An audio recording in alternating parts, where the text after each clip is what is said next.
Wouldn't you notice if something seemed off about Mom? They say you, who does nothing, shouldn't interfere.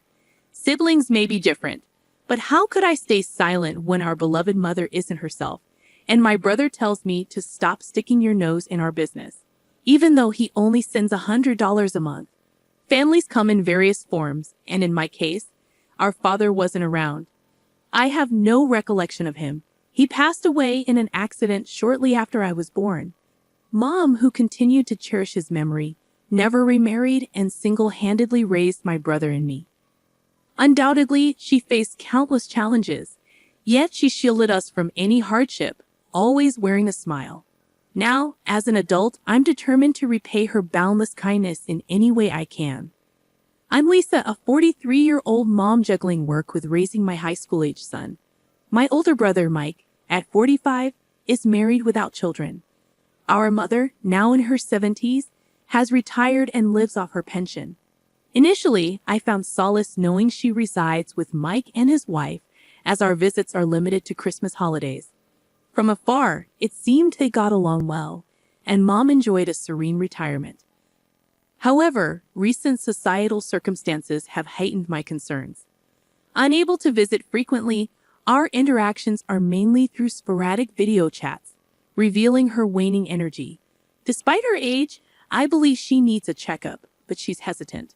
Thus, I've made the decision to reach out to Mike. Mike, it's been a while.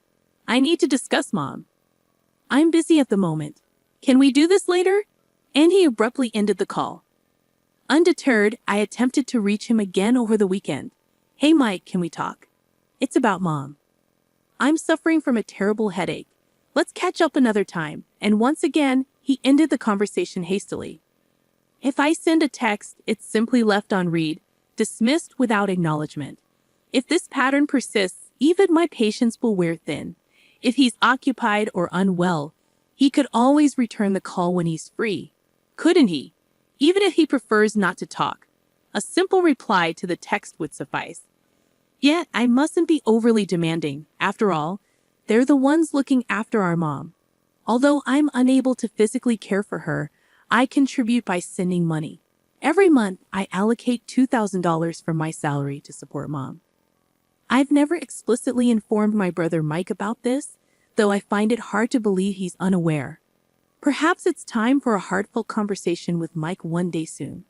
Lost in contemplation, my train of thought was interrupted by a ringing phone. Surprisingly, it's from my sister-in-law. That's uncommon.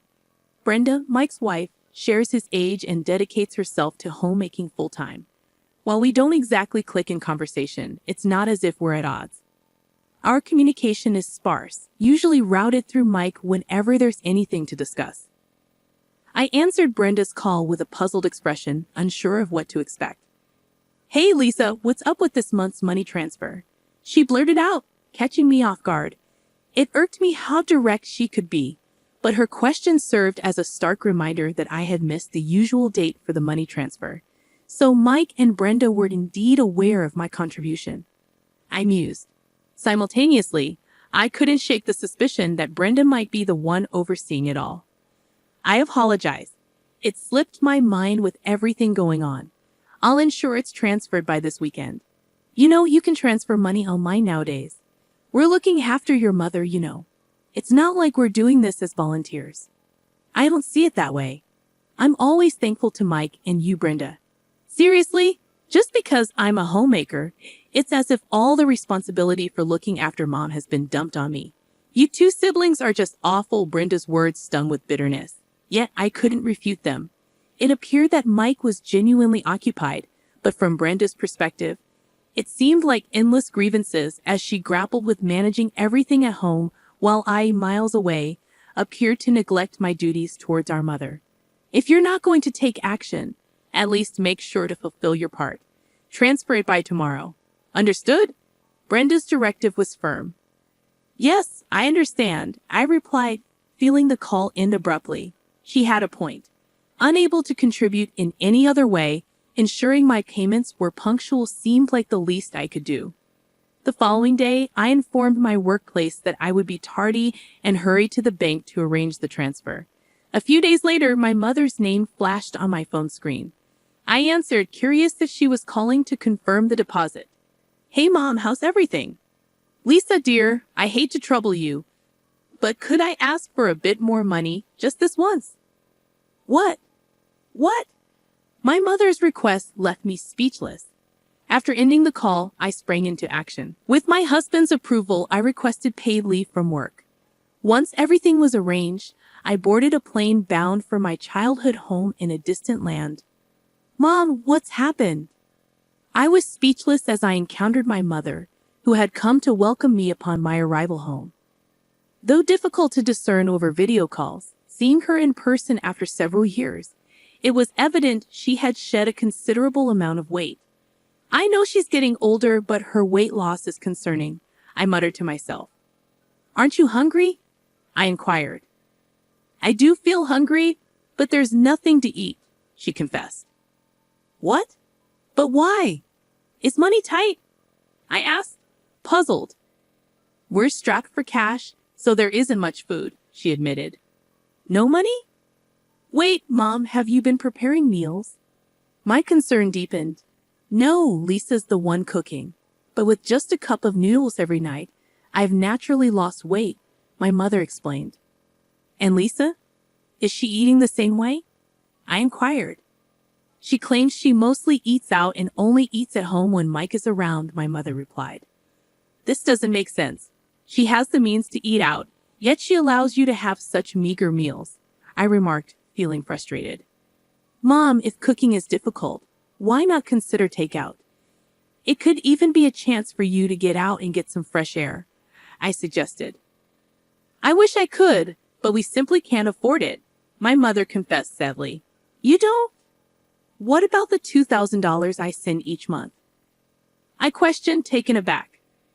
Well, Lisa uses it all for the monthly expenses, my mother revealed. What? What kind of expenses? I pressed. It wouldn't be fair to place all the blame on my mother. Her judgment might not be as sharp as it once was. The issue lies with my brother and his wife, she explained. What in the world are they doing? Frustrated, I decided to confront my brother and his wife when they returned home. Why are you here? Were the first words out of my sister-in-law's mouth as she walked in. It's been a while, Brenda. I hope you've been doing well, I greeted her. What's with the sudden visit? You know it's rude to just drop by, right? Brenda retorted sharply. I didn't mean to impose, but I'm here now. Where's Mike? I inquired. Just leave. You're in the way. Get out before Mike gets back, Brenda insisted impatiently. I suppose it's understandable if they're annoyed with me, but why are they so eager for me to leave? I pondered silently. Just then, my brother Mike, looking exhausted from overtime work, entered the room. Why are you here? Mike's greeting echoed Brenda's sentiment. With a wry smile, I informed them that we needed to have a discussion. What's there to talk about? Mike questioned. It's about Mom, I replied. Mike, how much do you know about Mom? I inquired further. What's going on with Mom? Mike's concern was evident. Well, Mom has been surviving on just a cup of noodles every night, I disclosed. Did you know she wasn't eating anything else? I pressed. What do you mean? Mom's only having noodles? Mike seemed startled. Brenda, you're being rather loud, I interjected gently. Why does she have to sneeze every time I try to talk? And what's with those sneezes anyway? Who does she think she is? I grumbled, shooting Brenda a disapproving look, but she remained unruffled, avoiding my gaze. I'm saying Mom has lost too much weight. Have you even bothered to check in on her? I demanded. Do you think I have any time between all this overtime work I've been putting in? Brenda has been the one taking care of Mom instead of me during this tough economic climate. You do nothing, so stay out of it, Mike retorted defensively. But I can't stay silent with things as they are. Sure, I might not be able to be there for her physically, but I am sending money, aren't I? I countered. What happened to that money? Mike's question hung heavily in the air. You call that money? Don't act so superior over a mere $100, Mike retorted sharply. His words hung heavily in the air, sending a jolt of surprise through me. What? I exclaimed softly. If it were true that I was only sending $100, Mike's accusation would be justified. But that wasn't the case. What do you mean? I've been sending $2,000 every month, I countered. What? Mike's response was equally startled, punctuated by a loud noise. Brenda, suddenly standing up from her chair, interjected. Well, it's getting late. How will we call it a night? You must be exhausted, Lisa. Your presence is upsetting the family's harmony. It's best if you go home. Go home, Brenda insisted, her tone firm. But Mike intervened. Wait a minute, Brenda. Where did you put Mom's bank book? He demanded. I'm not sure. Weren't you the one who asked me to deposit money as soon as possible? Brenda replied, her voice wavering. Don't speak nonsense, Lisa, Brenda retorted, standing her ground against my mother and me. She let out a small gasp when Mike called her name in a low, stern voice. Mike's anger was well known in our household. He only ever got mad for valid reasons. And now he seemed genuinely furious, finally grasping the gravity of the situation. Where is Mom's bank book? Mike's voice was firm, his tone indicating no room for excuses. Where did I put it? Wait, here it is. Brenda hastily retrieved Mom's bank book as Mike's anger boiled over. Flipping through it, Mike was left speechless. There it was, clear as day. Brenda had been withdrawing $2,000 every month for years. Mike, you truly didn't know? I questioned, my disbelief evident. Yeah, Brenda told me she was only withdrawing $100 each month, and I took her word for it, Mike admitted. What a mess. It's a huge misunderstanding. But the real issue lies with the person who caused this confusion.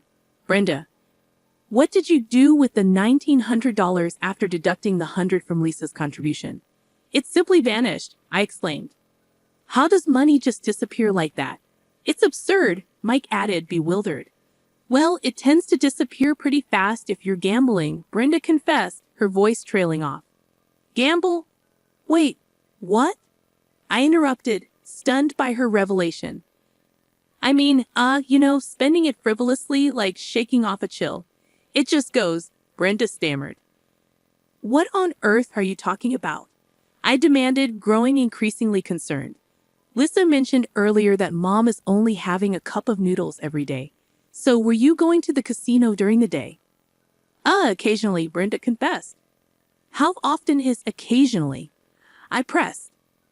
I go to the casino on weekdays and buy online tickets on weekends, Brenda admitted. That's practically every day, I remarked in disbelief. I'm speechless. No wonder the money we sent her disappears so quickly. In fact, she might have used up all of Mike's earnings, aside from utilities and other essential expenses. I concluded, feeling a mixture of shock and frustration. It seems Brenda hasn't just squandered Mike's income and my contributions. The revelation led to a hazy discussion and eventually a unanimous decision to divorce. With the exception of Brenda, I added solemnly. I want a divorce, Brenda declared tearfully, but her outburst was met with stern reprimands from her parents, eventually quieting her down. Mike opted not to seek alimony, but instead requested a commitment from Brenda to repay the exact amount I had been contributing towards our mother's support. With the guidance of a lawyer, legal documents were drafted. Brenda's parents, expressing remorse, agreed to settle all financial matters, including alimony, in a lump sum payment. Following this, Brenda returned home under the strict supervision of her parents. She now works tirelessly from dawn till dusk to repay the owed money, with her parents having provided the upfront payment. Mike mentioned that her parents are in regular contact with him, stating that they are instilling discipline in Brenda every day. Mike and Mom have embarked on a new chapter, building a life together. As for my husband and me, we relocated when our son began college, settling halfway between my parents' home and my husband's in Ohio. Fortunately, both of us were able to transfer to branches of our companies situated in this new location. I've even scaled back my workload to offer support to Mike and Mom. Despite Mike's culinary shortcomings, he's been taking time off work to ensure Mom has a hearty lunch. Seeing Mom's face regain its plump and gentle expression brings a sense of relief.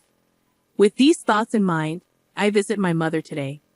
Mom, may you live a long and healthy life. I express, hoping for her well-being.